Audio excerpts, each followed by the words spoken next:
Just down St Peter's Club here with Ciaran McCavigan and Paul Wilson.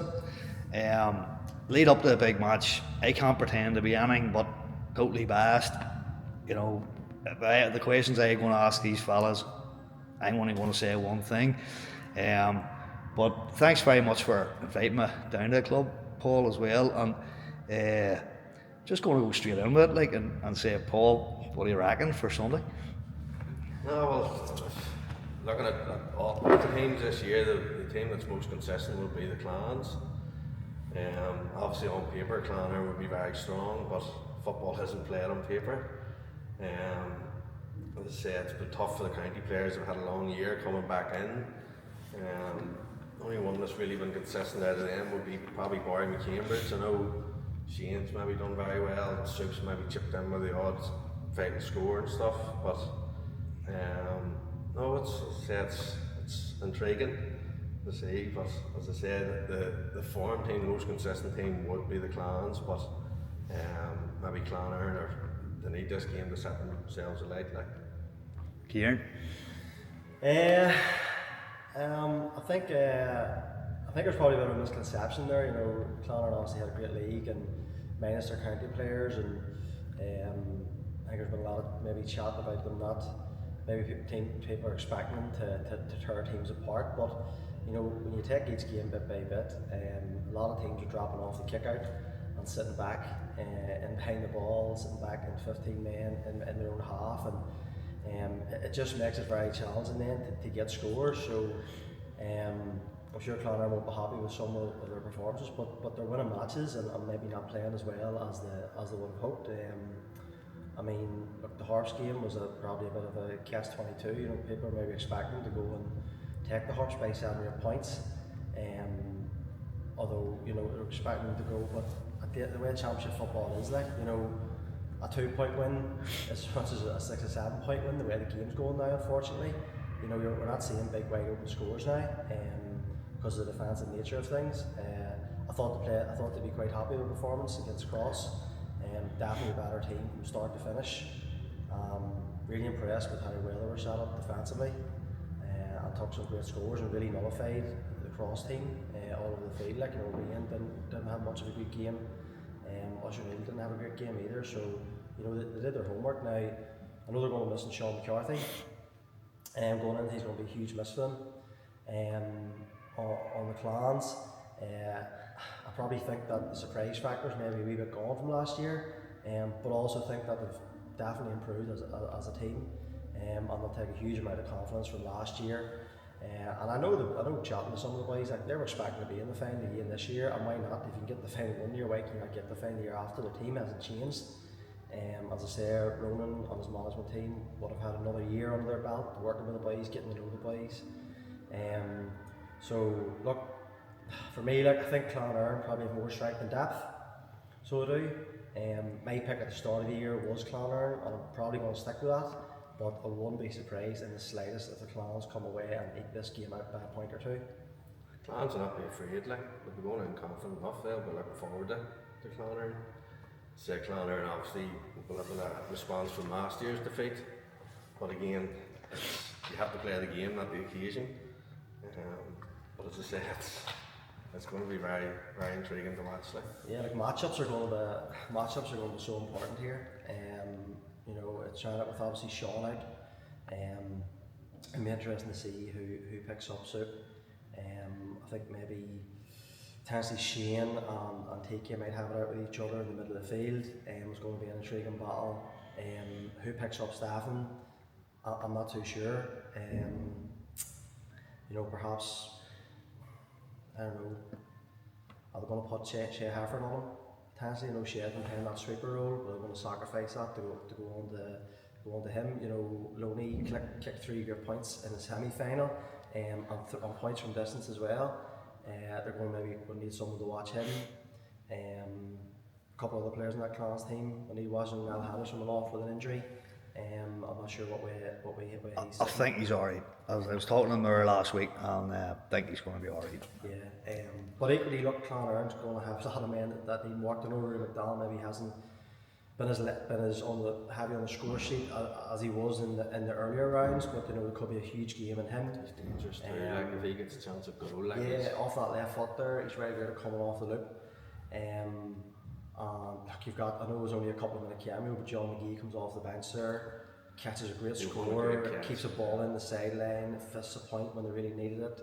And then they've obviously got the bench there, Dan McCarthy come on, Raddy French, Ryan Meehan, really strong coming off there. And then what's Barry going to do? Are they going to let Barry have that free role, or are they going to put him on soup? And then obviously Turbo as well, like who picks up Turbo from that class team, who's going to have the job of marshalling him. So yeah, the matchups are really interesting, so they are. McCammers could do what he done against Clifford too, force Clifford to defend, force Soup to defend against him if he does go to pick him up. I'm saying nothing. I what I call it, but I'll tell you after what I was thinking after, you know what I mean? But and then the kick out too, Gordy, is it going to be a pressing game? Is it going to be a drop off? Look, I'm not sure we're going in for much of a spectacle, because obviously we're in a local derby, nobody's going to want to lose coming away from today. So I think what you're finding across the board throughout Ulster is quite low scoring affairs.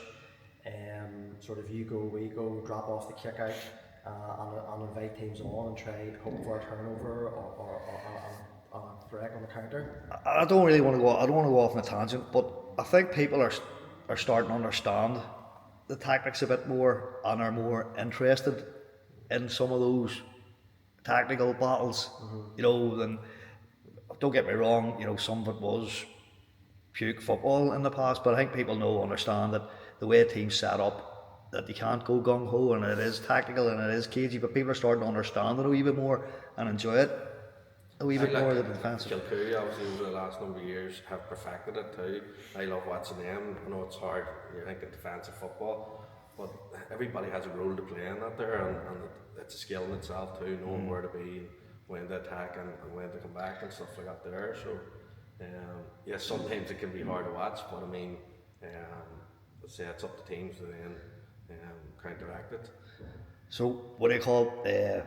It's brilliant, or this wasn't rehearsed or planned or we didn't even talk about it, but there was no fence sitters there. You went Clonard and Wilson, you went Clonagale. It's funny, one of the conversations down at Clons was, I wonder who the Peters will be supporting. But you had said, I asked you about this interview this morning. I'm debating whether to go to the Throne final. You were saying it's like asking Gary Neville, who do you want to win the Premier League, City or Liverpool? But look, brilliant analysis there, fella, just totally off the cuff, and the matchups. Again, that I think it's about the matchups quite a bit as well, and but just going back, whenever football was at a lower ebb in the town a few years ago, I can assure you that we in the Clans were looking on with envy when Hughes won the intermediate championship, and it was a huge buzz, and and all them things have helped lead to a situation where we're having two Lurgan clubs in the final on Sunday. Three as well. I'm sorry, St Paul's. Well, here we've been in intermediate, was it the last 4 or 5 years or something? Well, just on that, what do you reckon for St Paul's then?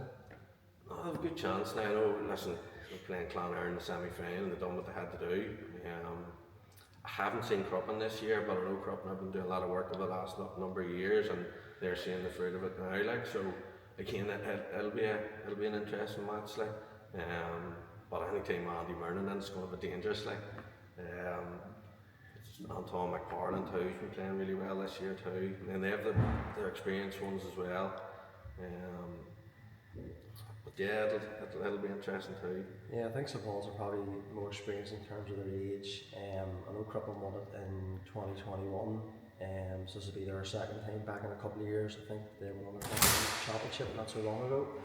They won the 21 championship not so long ago.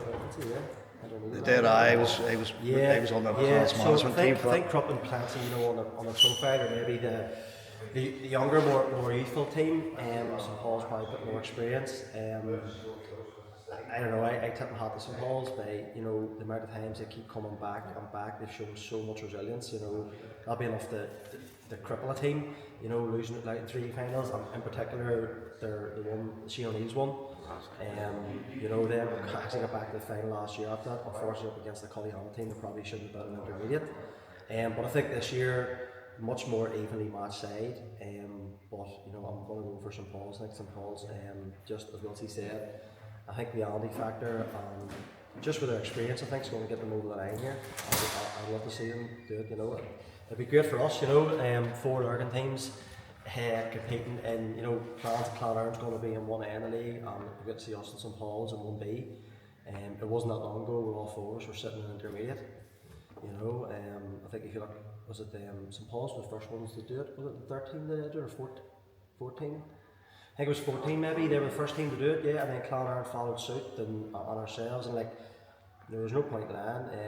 Like that was a big catalyst for us to try. You know, if they can do it, we can, and you know, hopefully this thing at the weekend. You know, the seniors, like the other teams looking at, especially the Clans the last 2 years.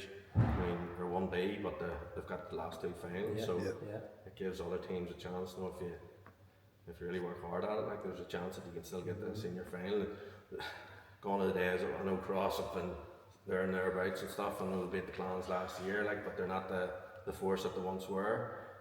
So it has definitely, this year was one of the most wide open championships, like, so it definitely gives other clubs a chance then. No, I think Lurgan football is really thriving. You know, you look at the underage, like this year Clonard won the minor championship. Clans the last 2 years. You know, I think the Clans very good on the 14 side at the minute. I know St Paul's 6 teams that they double there, Division 3. Our boys, our minors, went unbeaten this year in the league, won Division 2. You know, we'd be hoping that our minors next year will be up challenging for a minor Division 1 championship. So like across the board in all 4 clubs in the town, like it's really looking healthy. So it is.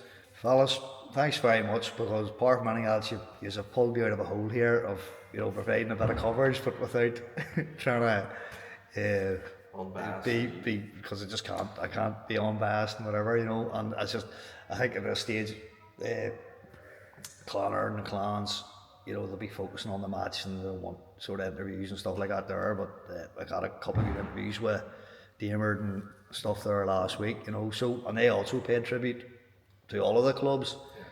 They've all had a part to play. It's a rising tide lifts all boats basically, and that's what we're seeing the fruits of on Sunday, you know. So thanks very much, fellas. Thank you.